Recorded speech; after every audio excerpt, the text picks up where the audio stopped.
Good morning.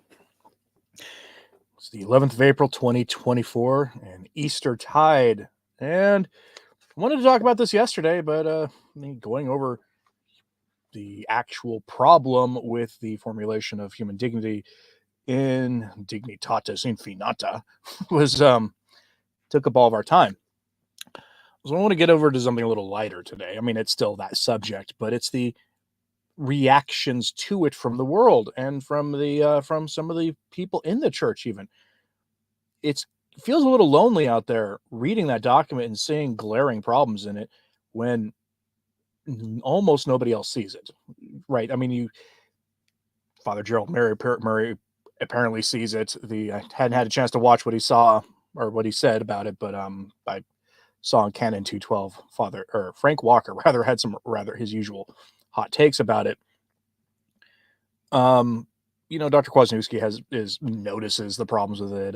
Father Dave Nix. Most of the people are used to seeing pointing these things out, but a lot of people are like, "Oh, it's not that bad." Well, again, we went over this, and I'm going to just start here today with the warning from Father Dave Nix on that I showed you a couple days ago, which is Peronism is always one step forward into truth. Hold on. Let me make sure we got this right here. I don't know why doesn't work properly, but it says Peronism is always one step forward into truth and two steps back into error. If you cheer for that occasional step forward, you're promoting Peronism, even if you normally criticize those two steps back. Scope out, meaning take the bigger picture and look at the bigger diabolical plan in the new document. And that's worth remembering here. I'm starting there with you today, because I want you to understand. I want people to make sure we don't lose sight of this, because the enemies of the church, within and without, turns out they're really not happy with this document, which is great, which is really great, because they have every right to be not happy because the statements that a lot of people are focusing on are actually, well, you get. I think you know what I mean. People are very, very, very upset about this with the more unequivocal things that aren't as ambiguous in the document. Well, but I mentioned this and I didn't have the ability to pull it up because I got logged out of everything the other day before going live, and it takes a while for me to get back logged in because all the security features I use. But Diane Montagna, she mentioned, I mentioned her that at the press conference that Cardinal Fernandez gave. Here's how she reports this. She said at Monday's Vatican press conference on Dignitas Infinita, Prefect Cardinal Victor Fernandez was also asked if he believes the time has come to change the Catholic Church's teaching that James Martin activities are intrinsically disordered. His full response is below. There's a video. I'm not going to play it though. I would zoom in on this, but I have not figured out how to zoom in on images here. I mean, we're as zoomed in as we can get as it is. But the Associated Press asked, given the call to change the laws that make James Martin's stuff not okay according to Caesar, you maintain that the Vatican wants to change that. I wonder if you also think the time has come to change the teaching of your dicastery. That is, that such James Martin activities are intrinsically disordered, which many claim fuels all the bad things being done against the James Martin crowd. Diane Montagna puts a note here that says such laws outlaw certain kind of activities of the private sphere. They do not make it unlawful for persons to exist who have those kinds of inclinations. Here's Fernandez's response. Now, remember, she corrected the Associated Press on that because the Associated Press are overtly not on the side of reason. But here is what Cardinal Fernandez has to say. Regarding making that stuff not unlawful, it is not the church that wants to do that. This document makes this affirmation, which lays the basis, and we'll see the consequences and what can be done. I mean, this is just the first step. The church is not actually formally advocating for those things not being made lawful. Then regarding the expression intrinsically disordered, it's true that it's a very strong expression, and it needs to be explained a great deal. Perhaps we could find an expression that is even clearer to understand what we mean. But what we mean in the face of the immense beauty of the encounter between man and woman, with the difference which is the greatest that can be in the world between man and woman. They can encounter one another, they can be together and have such an intimate relationship, and that from this encounter a new life can be born. This is something that cannot be compared with another. In the face of this reality, James Martin activities have this characteristic. They cannot reflect even distantly in this immense beauty. This is what we want to say, no, but is it true that the expression could find other more suitable words to express this mystery? And then Di Montagna has a footnote here for the actual what the Catechism has to say on all this stuff, because there's a lot of this stuff being just ignored. And it's people are chiming in on this, describing this as a pathetic response from Cardinal Fernandez, which is obviously true. But then again, what do we expect at this time from them? Going to mention here now the just as an aside, the Give Send Go campaign that a viewer started after my Easter live stream. Thanks for those of you who have pitched into that. It is greatly appreciated. Put a link in the comments below when this live stream is ended. Thanks for your support. It does greatly help. Let's go to our actual now main news event. You saw Fernandez doing the dance. You saw all that. So what if I told you that dear leader doesn't know how to respond to this? So this comes from Fox. I'm not a fan of that news outlet for a lot of reasons. They tend to be a little too liberal for my taste, but their reporting on this is kind of funny. So dear leader doesn't know what to do. He's not fond of the document, but he actually can't quite bring himself to just come out and condemn it either, because that would make him a bad Catholic publicly. His chances in the coming contest rely heavily, it's looking like, on how Catholics react to him. That's why you're going to see more and more things in the few weeks and months coming from dear leader talking about his Catholicity. It really is. That's what a lot of it's going to come down to. That's how tight some things are looking, because he's losing the traditional support from other groups that support his wing of the American system. But when asked about all the condemnations of the ideology of confusion of the flesh in the document, the mouthpiece for dear leader had this to say, quote, "I'm going to be really careful. The president's role to litigate internal church policy, that's not his role. So I'm going to be super careful there," mouthpiece said. "But I can speak to the president's stance, and he's always been very clear in the importance of protecting or having protections for the confused group and the broader James Martin crowd. And that's been very clear since day one of his rule." And mostly, quote, he doesn't know how to respond because, again, we've already seen what happened when they did their big announcement, other big thing on Easter, how that just went completely in their faces. Universal condemnation, except from the one group of people he's pandering to, right? So aside from that, they don't know how to respond to this, and that's a beautiful thing. It really is, because the secular world is taking notice. Now, I'm not going to go too much into the secular world, though, here. Pastor Jimmy Martin, instead, of the Jesuit Church, founded a group called Outreach, and it's supposed to bring Catholics who have James Martin inclinations back to the church.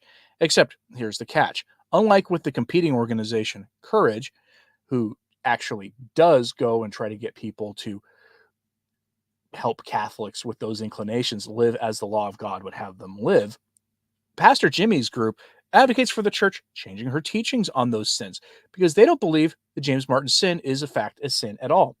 They weren't happy about that document either, which is funny because, like dear leader in the story we talked about a moment ago, they don't actually see what the document is actually about. So let's go to that group, Outreach's website. This headline: Vatican condemnation of theories of the flesh, a moment of whiplash for the James Martin crowd. I got a nice picture of the Vatican there. It's all really kind of nice. We'll focus on that because, seriously. But, I don't know who would want reflections from a group like this, but I would advise people not getting their reflections. These are not people you want spiritual guidance from. They don't know, they can't see the forest for the trees here, because though they do use the word whiplash correctly here, because just 5 months ago, they were being treated as the chosen ones. They were able to receive blessings and be godparents and the rest, thanks to Cardinal Fernandez, completely defying what the church has always said about such things. Now they're being told rightly that their confusion about the reality of the flesh and the methods they use to try to make reality conform to their confused state are affronts to human dignity, because the document does say those things. Sadly, though, they can't see the big picture and what we've been talking about this whole time, how this document promotes an absolutely satanic inversion of human dignity, because they can't see that they can't argue against Fernandez using his own logic. Any of us who recognize the deep flaw in the document can easily do that. You can make a case for the James Martin sin being made acceptable in the church using all the contents of that document that also condemns it, but by just simply using the inversion of human dignity that Fernandez brings out there. It's not that hard to do. If human beings have intrinsic value, and if they have inalienable, infinite dignity, as that document says, then as Montagna asked him, nobody can go to eternal perdition because you can't lose your dignity, and a person with dignity wouldn't go there, right? So if that's the case, then why would the church condemn these things? Because you just destroyed the very concept of sin. These things cannot possibly be a sin. They're best guidelines. That's what this inversion of this does. And if they see that, they can actually make an argument using Fernandez's own words against him. But for whatever reason, they're not willing to do that. And I know at least partially why that is, because Pastor Jimmy Martin of the Jesuit Church is many things, but the one thing you never see him do, is come out against Francis. The most he ever says is that he's disappointed in the contents of a document. Everything he says is measured. He never comes out against things that Francis does. He is the definition of the loyal opposition. And by opposition, I mean not opposition at all. He works against the interests of the church, and he does with absolute loyalty to the present head of the church, earthly head of the church. But he never, ever comes out against Francis, ever. And that's why he cannot do this. He cannot see the obvious problem with the concepts of human dignity.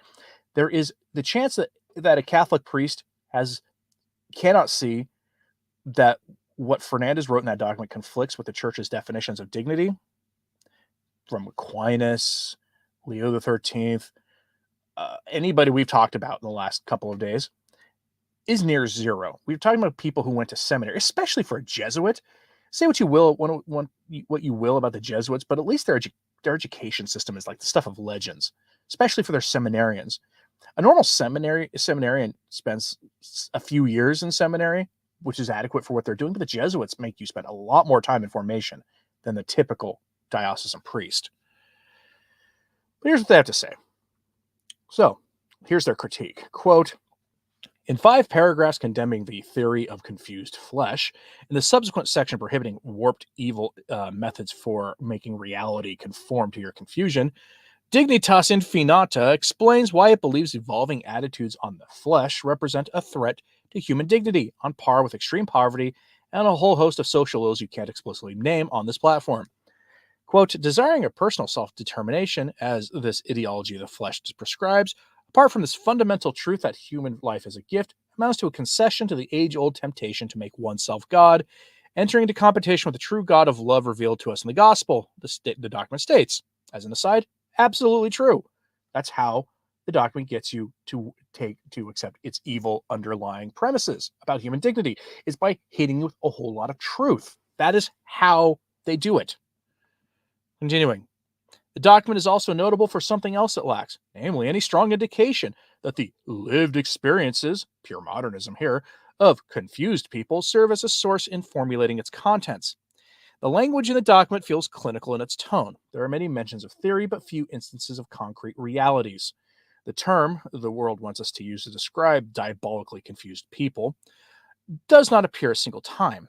Given the Pope's twin emphases on creating a merciful and listening church, It strikes me, the author, as strange that this document seems to lack ideas for how Catholics sort of approach difficult pastoral realities that will undoubtedly arise following the publication of today's document. Again, we'll pause here. They're saying that this document is going to actually undermine their work and cause a lot of people to be very sad and angry and walk away from the church. I doubt it, because you're going to have James Martin out there continuing to do the blessings that he's doing, and he's going to continue allowing all the confused people to stick around and gain all the privileges that they've been given in recent months. This document does nothing to undo what Fiducia Supplicans did. It just doesn't align the church with the more radical elements of the James Martin crowd. That is all it does. Let's continue. My mind goes back to 1986 when the Vatican published a document that condemned double S relations. Pastors of parishes friendly to the James Martin program back then were left in the cold when it came to responding to the anger their flocks felt after reading the document. That document led to the dismissal of James Martin advocacy groups from parishes and a mass exodus of Catholics who cling to evil inclinations from the life of the church. And its harsh language has been used for decades by those who don't want to see the James Martin crowd fully embraced by the church. Because Dignitas Infinita deals largely with theory and not lived realities, it runs the risk of having a painful history repeat itself. It will be difficult for some of the James Martin crowd to square this doctrinal document with the pastoral reality of Pope Francis, who has made meeting with members of the James Martin crowd not an insignificant part of his papacy. End quote. Well, mostly quote. We had to be careful there, of course, because this is one of those topics that you are not allowed on any place really anymore to disagree with the prevailing so-called wisdom of the world. But they harp on this document being theory, but here's the thing. Our basis for rejecting the document comes from the realm of theory, if you want to call it that. Our focus on the document being evil because of its warped and heretical presentation of the concept of infinite human dignity is purely in the realm of philosophy, theology, and yes, theory. All philosophers agree that theory informs practice, or that it should at any rate. When it doesn't, you lose any sense of principles and any sense of reality and any sense of meaning to what you're involved in. And all you've done is replace it with pure ideology and the pure will to power. And that's something the church can't do. It can't be an ideological will to power driven organization. It's not different in the church. I'd argue that we're not seeing theory informing practice. What Fernandez has posited is a slapshod, sloppy theory of human dignity that will enable the pure will to power of Francis and any successor cut from the same cloth who wants to impose evil ideas on the church to pursue their own ends. That's the point of it. That's the entire point of this document. Now, continuing on through this, we're having, Joe Bullock says only 198 watching, but 198 watching, only 55 likes. Come on, hit the like button, please, folks. That'd be great. That'd be helpful. It's a little earlier than a little earlier than yesterday. It's probably partially why, but the Catholic World Report. I think it's Catholic. No. Catholic World Report gives us this. This is a pretty hysterical article here. It's they don't see a problem with the document. They don't, because this is a more mainline Catholic document. This is not somebody on the fringes operating here, like Outreach, who operate technically on the fringes that have a lot of influence. They're basically describing the document as milquetoast.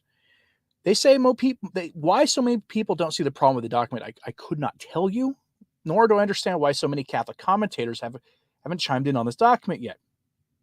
The last time I checked, there were some pretty high-profile Catholic commentators in our side of things that haven't chimed in yet. It's a little weird. But the headline from Catholic World Report really says it all. Dignitatis Infinita and Finite Weirdness. This article focuses on how weird the press conference was. It begins and ends by comparing the document to the previous and likely next president, number 45, whose name is absolutely a flagged term on this platform, by the way. The author of the piece is not a fan of his, obviously, and compares Fernandez to him. I'm sure Fernandez loves that comparison. But that having been said, they do make kind of a good point here. So I'm going to just go to that good point here. They say that the weird stuff came at the presser for Dignitatis Infinita, which I watched from afar and from the commentariat. Been there, done that, but I would like to have the chance to buy the commemorative t-shirt from Monday's press conference. The Cardinal Prefect for the Dicastery of the Doctrine of the Faith, Victor Manuel Fernandez, opened with a good 3 minutes on the other declaration, Fiducia Supplicans, which caused a major ruckus before the Christmas last year with its novel theories about blessings and particularly its sanctioning of blessings for double S type pairings. Fernandez said Fiducia Supplicans wasn't very important. Oh, really? He said it a couple of times at least, in a 3 minutes perforatory jag during a presentation that was supposed to be about something else. That was weird. No kidding. Yeah. Imagine if I did a live stream that looked like it was going to be about this topic, and I instead decided to talk about the Pachamama for 2 hours. Okay? Think about that. I mean, that'd be my equivalent of it. Anyway, in the question and answer session after the set pieces, there are almost always prepared speeches or interventions or relations, as they're styled in the Italianate argot of the Vatican, and they're almost always very long. Fernandez said he hadn't planned on saying anything about Fiducia Supplicans, but let himself be talked into saying something. He uses a word here that I won't say because, one, our hosts immediately will flag it because they'll think that I'm making content about a certain subject related to it, but they do actually explain it here, and basically it's a word for chaos. He said, with all the chaos that's been over Fiducia Supplicans, it would seem strange to not even say a word about it. He says that term that right there isn't exactly a technical term either. It's colloquialism, not to be confused with places for games of chance. But yeah, the kind of the environment you'll see in these kinds of illicit operations, and described as kind of a mess. So he's calling it like a dirty chaos in the aftermath of Fiducia Supplicans, which the author says was weird too. Fernandez did mention the Fiducia Supplicans has been viewed digitally over 7 billion times on the Vatican's website and garnered a 65% approval rating among the under 35 crowd. If he's telling the truth about that, that's concerning. Before expressing the hope that Dignitatis may perform as well in the polls. So that happened. And then they again compares it to the once and future head of state, when he talked about all the great ratings he had last time around, all that stuff. This declaration, Fernandez said in his preface to Dignitas Infinita, does not set out to exhaust such a rich and crucial subject, but instead aims to offer some points for reflection that can help us maintain an awareness of human dignity amid the complex historical moment in which we are living. Fine. Only when he fielded a question about how the document is to be received, he quoted from the Code of Canon Law. And then he goes into the submission of the intellect and will, especially for the priests and bishops who criticize Francis. I'm going to note something here. A week before this document was released, did you notice that Bishop Schneider, Athanasius Schneider, removed his presence from social media? I'm not saying the two are connected, but I do think he got a talking to. I can't imagine why he would eliminate his presence from social media. But anyway, the whole point, I talked about this before, is everybody is expected to give full submission to their new redefinition of infinite human dignity, or of human dignity, and their warped idea of human beings having infinite dignity, when the church has said that only our Lord has infinite dignity, and that Our Lady has a different kind of infinite dignity due entirely to her being the Mother of God, and no one else has that. But they also ask a basic question: how does one assent to a reflection? Because this is how they're pushing this document, that it's a reflection. Well, what does that mean? If it's a reflection, it's not binding.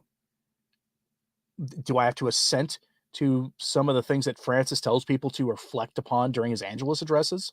I don't think so. Fernandez then went on a several-minute riff accusing unnamed cardinals and bishops of calling Pope Francis a heretic and saying that we can safely ignore him, or any pope, so long as he's not speaking ex cathedra. That is, speaking in the exercise of official, public, universal, and dogmatic teaching authority. When we become priests or bishops, Fernandez said after reading another passage, the second one from Lumen Gentium, analogous to the text of Canon 752 from the Code, or when they give us a job to do in the church, we have to make a profession of faith and take an oath, in which we say that we give this openness of the intellect and will, even when there's no intention to proclaim these truths in a definitive way. Meaning, they were still supposed to submit even to non-doctrinal dogmatic claims by the Pope. We're supposed to give submission of will to it. And bishops and cardinals and priests swear to do this, as Fernandez points out. The author goes on saying, near as I can tell from what followed, all that had to do with yet another controversial document from early in Francis's pontificate of Mors Laetitia, because Fernandez probably goes for Mors Laetitia. That's the consensus on this, even though that was several years before he moved to Rome. He was the Archbishop of La Plata and a close ally of Francis back in those days, and he's thought to have been the one who wrote Mors Laetitia. And you go on to this, and you start seeing that the whole thing is viewed as weird. But the author then kind of loses the plot, saying Dignitatis Infinita should go squarely in the W or win column for Catholics worried that it was going to be a seal of moral revolution in the Church's official teaching on major life issues. Whatever Dignitatis Infinita is, it isn't that. And they missed the point entirely of the document when they say such silly stuff. Because the document offers a radical change in the Church's definition of human dignity. And from there, you can do anything because they've just destroyed the concept of sin with that, because the Church has always said that whatever dignity human beings have, we lose it when we commit mortal sins. Here they say that's inalienable, meaning it can't be taken away. It's such a weird statement from these guys. And I am quite happy here that there is, this article was shared online by somebody, but Dr. Kwasniewski destroyed this concept. Because remember, we're supposed to give full submission to the intellect and will to this stuff, right? So here's what Dr. Kwasniewski said in response. Non-trads accuse trads of instantly and thoughtlessly condemning everything that comes from Pope Francis or his curia, as if we actually had no substantive objections worth taking seriously. This is precisely to condemn instantly and thoughtlessly fellow Catholics who, as it turns out, might, at least in some cases, actually have the philosophical and theological training to identify real issues. What I think is going on here is a psychological trick. The relaxed person who is content mostly to swallow whatever mediocrity Francis's pontificate produces, as long as it's not a steaming hot heresy, is inclined to think that the critics are guilty of the boy who cried wolf syndrome. They're always crying wolf, so we'll just stop listening to them. However, they close their minds to the possibility that, well, the wolf is always there, showing up again and again in this guise or that. Maybe the boy who cries wolf is actually seeing the animal. Coming now to Dignitatis Infinita, here are just a few things we might be genuinely concerned about. 1. The statement in paragraph 12 that for Jesus the good done to every human being, regardless of the ties of blood or religion, is a single criterion for judgment. This passage as written implies that your religion has no bearing on your salvation. There's only one criterion for salvation. You have power over your own salvation simply by your works. Of course, this is false, so then why write something whose plain but faulty meaning now requires a hermeneutic of continuity? Let's pause here. That statement in paragraph 12 is fodder for Protestants who accuse us of having a works-based faith, that we believe we can work our way to heaven. It is complete fodder for them. For them, they will see that as a vindication of everything they've said about Catholicism. Thanks, Francis. Thanks a lot. And this goes on, just completely just destroys this. And I'll put a link to this. If you're not following Dr. Kwasniewski on Twitter, or on Facebook, rather, I do recommend it. But I mean, this stuff just goes on and on. All of these weird responses. And this is probably my favorite of the weird responses. Crux Magazine, which is based out of Boston, gives the entire game away by connecting this to Cardinal Bernardin. Now, if you're a Malachi Martin fan and wondered who the priest was in the evil ritual scene at the start of his most famous or infamous book, Windswept House, well, eventually a woman came forward and said she was the woman in that scene and that the priest was Cardinal Bernardin in that scene. Malachi Martin confirmed that. And to the woman's credit, she made the claim and then went on with her life. She didn't start doing speaking tours or anything like that. She made the claim and then went on with her life. As far as I recall, Malachi Martin did confirm the story in that the woman was in that story. Cardinal Bernardin is the one who came up with the seamless garment theology, which I've talked about before a couple of years ago at least, which put all of the most evil problems in the culture on the same moral level as high levels of unemployment or inflation. The Moloch ritual is on the same level as somebody having a hard time finding a job. That's what the seamless garment does. That's its net effect. And we have seen this in the rhetoric of progressive and moderate and even some conservative bishops and priests in the church. That's why they don't take firm stands against the Moloch ritual in the culture. So yeah, Crux gives the game away because that's what this document does. And we have another one here. Oh, let's see. Is it this one? Where did it go? I've got so many of these. Oh yeah, it's from Catholic Herald. So I don't want to really go into that story because I don't want to just sit here and read articles to you guys all day. This is from Catholic Herald. Where did that one go? I've got so many tabs here that it's actually hard to keep track. So from the Catholic Herald, we get this. Vatican's new declaration prays for transcending liberal and conservative perspectives to tackle modern misconceptions on human dignity. The ironic thing about this headline is it never addresses the misconception about human dignity promulgated by this document. Another one of these really remarkable things. They say that many liberals and conservatives appear to be denouncing the Vatican's latest doctrinal document of human dignity for its stance on particular issues. But Catholic moral theologians instead highlight the consistency with which the issues are addressed and the adherence to church teaching exhibited. The list of issues demolishes any kind of attempt to align the church with liberals or conservatives or with progressives and traditionalists, because it shows the church is teaching about poverty and peace and all these other issues you can't talk about on these places, with its teachings against the Moloch ritual and all sorts of the confused things in the culture, said some professor at the Catholic University of America. And never is there a word about them redefining what human dignity is in the first place. Therein lies the problem. That's what this is. And what they did there in that article is confirmed the Cardinal Bernardin thesis, the seamless garment thing said in that other article. That's what this did. Yeah, it condemned these things, but it put them all on the same moral plane. This, not only have we seen in the last year, the Vatican essentially deny that there are sins that cry out to heaven for justice, at least the James Martin ones. Francis, to his credit in Laudato Si, unequivocally condemned usury and a few other things that the church has always said are sins that cry out to heaven for justice. But on this issue, seems to be done away with. And then other issues, these other hot button topics, are all put on the same moral plane. Cardinal Bernardin is smiling somewhere, if he's capable of such, given where he may have ended up. I'm looking here on in the lively live chat. Well, it was a pretty lively chat this morning. So I don't know what's even going on here, because people are discussing things that aren't actually relevant to what we're talking about here, and that's fine. But yeah, this is what we're seeing here. They're not virtually no one, it seems, is noticing that the entirety of this argument that they're making rests on a redefinition of human dignity. That once you redefine it, you can then use the definition as made by Fernandez. You can then employ it to do anything you want on any moral issue, anything, because human beings have infinite, inalienable dignity, according to Fernandez and Francis. And from there, the sky is the limit. You can redefine anything you want.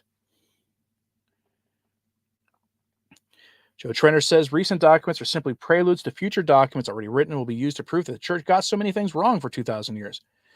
Maybe. I mean, we know that this document, Dignitas Infinita, was rewritten 5 times or something between 2018 and now. So it could be.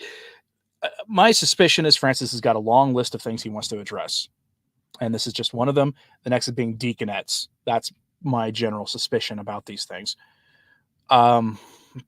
Especially since, as Tim Gordon and some others have pointed out, there is a playbook that they run, which is spend years and years saying, no, this is the church teaching us something, we can't do that, and then softening their tone, saying, well, no, but, and then softening their tone some more, and then issuing a document that completely contradicts everything they said before. See Amoris Laetitia for that. Yeah, when you see the reference to lived experience, that's exactly what that is, and it's vital imminence. Golden ticket to making up your own religion. That's exactly what it is. I've been covering vital imminence. If you're not familiar with that terminology, it comes from Pascendi Dominici Gregis, Pope St. Pius X's landmark encyclical condemning the errors of the modernists. And I have been presenting small sections of it about every other week. Took a break during Lent, and we're picked right back up now. I had a piece, I believe it was last weekend, on this. And not this coming weekend, but the next weekend I'll probably have the next part. It's an important document to understanding the errors that we're seeing going on now in the church in our time, because modernism really came to power because of Vatican II. And then you had this tension in the church between viewing everything that they changed in continuity with what came before, and those who don't really care about continuity. Francis being in the latter group. That's the tension we've seen. And this document is pure modernism.